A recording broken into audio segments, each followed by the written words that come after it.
don't know why they're not being a little bit more forthcoming and jumping into the mix. Maybe they're a little shy. Maybe they've got a brand new business. Maybe something happened with them on a personal level, and this just isn't their month on what's happening. But, if you don't go out and say hi, there's something that's lost, and we'll never know what it is again. Well, and that is another, another step technique that I want to make sure you write this down. It is important to nurture your connections and expand your conversation, because you cannot force them to return that conversation, but it gives you an idea of the opportunities.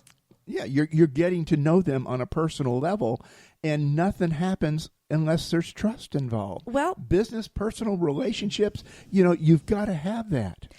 And, maybe that person was having that bad day. Mm-hmm. Or maybe somebody hasn't been on LinkedIn, Facebook, Twitter, whatever for a while.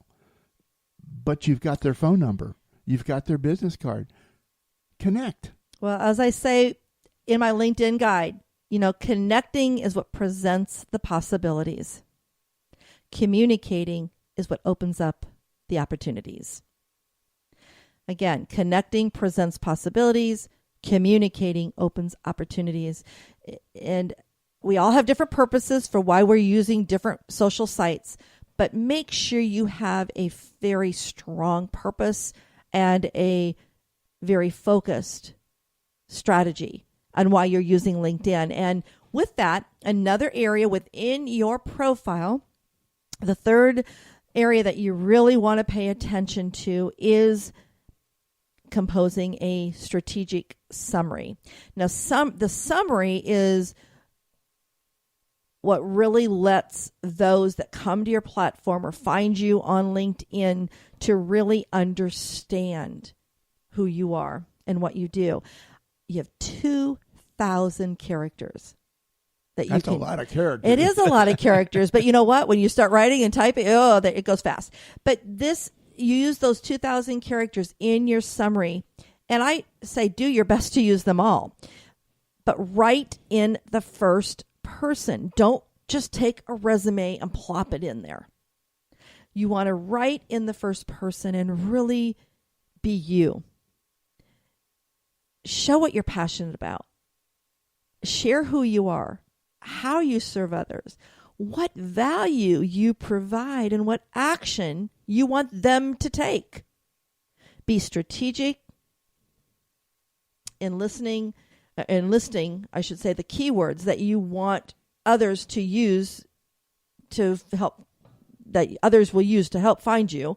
In other words, LinkedIn, when people do use that search bar and they put in a word or two or a phrase, those will pull from your summary along with what's in your headline and the other areas in your profile. Now, don't spam in there and list them as bullets, but make sure that you're using them in the sentences so that when someone is searching for your expertise, you will be found. Let them know what solutions you provide, how you can help them, know what the pain is of the person that you're trying to attract, because that's the person that's going to come find you. Very well said. But if you can find out and get that person to open up just a little bit and talk about what they want, what they're trying to accomplish. The word you use is their pain, because they're trying to figure something out and get something done on that. Talk to them just like you would on Facebook. You can also start with LinkedIn and get a phone number, or get an email address and have it more one-on-one that's out there. But, take that opportunity to build a relationship that is mutually beneficial, because in this type of a thing, everybody has the opportunity to gain from what's happening and putting all this together. So, jump on it. Take a chance on yourself.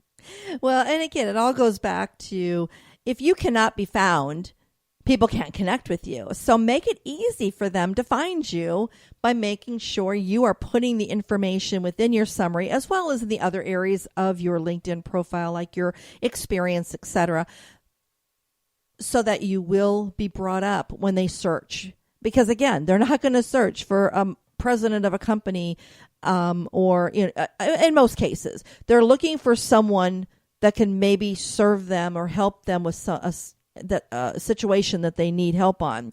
So that is the best way to really make sure that you are being found, is knowing what keywords someone is using to find you. And if you're not sure, don't guess, because you want to ask them. I know when somebody calls me, I'll ask them, how did you find me? And as I listen to what their need is, then I write those items down. And those are things that I then use when I'm writing out a message on social media, trying to use those same type of keywords that they have shared with me. So always be working and filing stuff away, because you never know when you might need that. But, Richard, we shared, 3 areas on the LinkedIn profile that they really need to make sure they're focusing on so they can be found and make that first impression, and let people know how you can help them. And that's your profile picture, your headline, and then your summary. But and how they can how you can communicate with others on LinkedIn by writing a personal note when you're connecting with them, or when they are inviting you to connect with them. Again, start a conversation by writing a personal note. But what other areas or features, or, in LinkedIn, where else can you communicate with people so they can get to know you? Like the groups, or, what else do you do? The groups is a perfect place, because you're not inhibited in a group. You can discuss in a group what you want, and you're going to have the whole group input instead of just an individual input in what's there. So you can really get some really great conversations going in there, and really the whole group grows with everybody's the whole conversation being expanded. And some techniques on groups. I have found that I've been kind of sorting through the groups that I'm a member of. Is it important to kind of vary the type of groups that you join? I would vary the groups around what you're interested in. You have your personal life, you have your hobbies, you have what you do for work. So join different groups to keep you sharp and crisp on everything that you like to do on that. If you have a hobby, I like to fly. I'm a member of a couple of flying groups in LinkedIn, just because that's a passion of mine. It has been since I was 14. But I also like, the social networking side of business, and I'm very passionate about that. So I'm in a few of those groups. So, it doesn't have to be broadly focused. It can be a very narrow niche that you're interested in. But like anything else in the social sphere, you have to participate. You got to be an active member in the group. That does not necessarily mean daily in a group, but it certainly means check everything out weekly. It doesn't take that long in most groups to do that. But, be present, be alert, be aware. And I know that in groups, you can belong to 50 groups on LinkedIn. Now, that's a lot of groups. If you're not going to be able to participate in them, pull them back.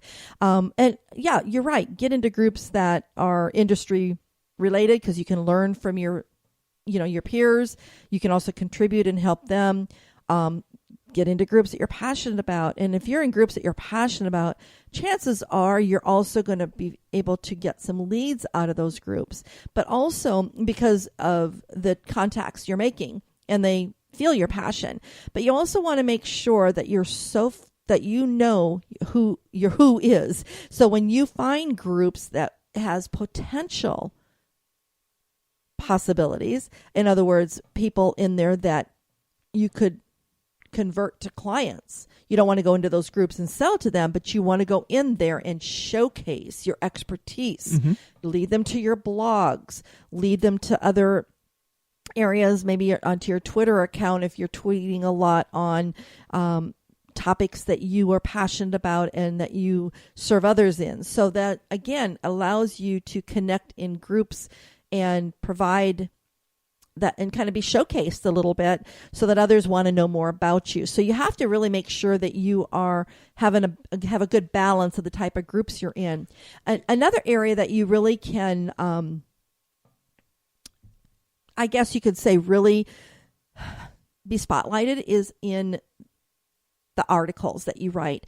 LinkedIn actually now has a platform that you can pretty much just post blogs, or, there are a number of businesses that do not have blogs on their website or blog out there on the web, but on LinkedIn, since everyone's there, you can actually create a blog by writing an article that's attached to your personal account, your personal profile there on LinkedIn, and you can have tags in there. You can, put like certain hashtags in there. You can also take that and share it across Facebook into other areas in LinkedIn, like groups. You can also take it and share it on Twitter.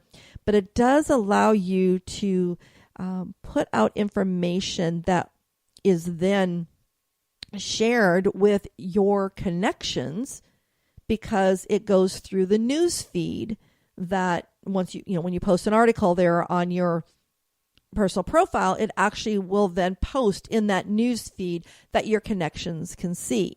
And that is a third area that you can communicate in, and that is making sure you do post status updates or go through the news feed and communicate by commenting or liking on those comments. And that, on the articles or on the status updates that your connections are putting on there. So it's important to do all that. And again, it takes time. It's all about building mutual respect and furthering the conversation on what's happening out there in your microsphere of what's happening. But that's how you build a relationship. And no matter how far we want to take any of these social sites, it all comes down to relationships. It all comes down to know, like, and trust. And that's actually the fun side for me, because now I'm doing business with somebody that I enjoy to have a conversation with. And if we enjoy conversation from a business aspect, we're going to alleviate a massive amount of communication issues, contract issues that come up along the way. And that, I didn't interrupt you, but that's where you can really utilize your company page on LinkedIn by having a company page which is attached to your personal profile. And there's some, I'm trying to use the right word. You can't anybody just can't set up a company page. You have to have a company email. In other words, if you do not have... So I can't use like a WCN Interactive Gmail account or something. Exactly. You have to have a domain email in order to set up a company page. And I'm not going to go into all the how-tos, but definitely come over to So Social Radio Show if you have questions. We also want to invite you, if you want to continue the conversation with us, we invite you to go to WCNinteractive.com and click on the Contact Us and take advantage of a 20-minute discovery session with us. Ask us questions so we can see how we best can help you if you have some specific questions on LinkedIn or any of the other social sites, but especially right now with LinkedIn, that's what we do. And we have some upcoming workshops and trainings and all that all the time, webinars, everything. So again, that's at WCNinteractive.com, and just click on the Contact Us and go ahead and set up a discovery session with us. We'd love to do that with you. But again, with the company page, you can then also put in status updates, meaning list some things that are happening within your company. I always list our radio show on the WCN Interactive, about the upcoming guests or topic of the radio show. And then I put the replay, the podcast link there as well. I'll put anytime we have some events. I try to put that more over on our company page than try not to put it so much always on my personal, but then I will also share it from there as well onto my personal. But anyone that follows you on your company page, they're different than your connections on your personal page profile. But anybody that follows you on your company page then will get those status updates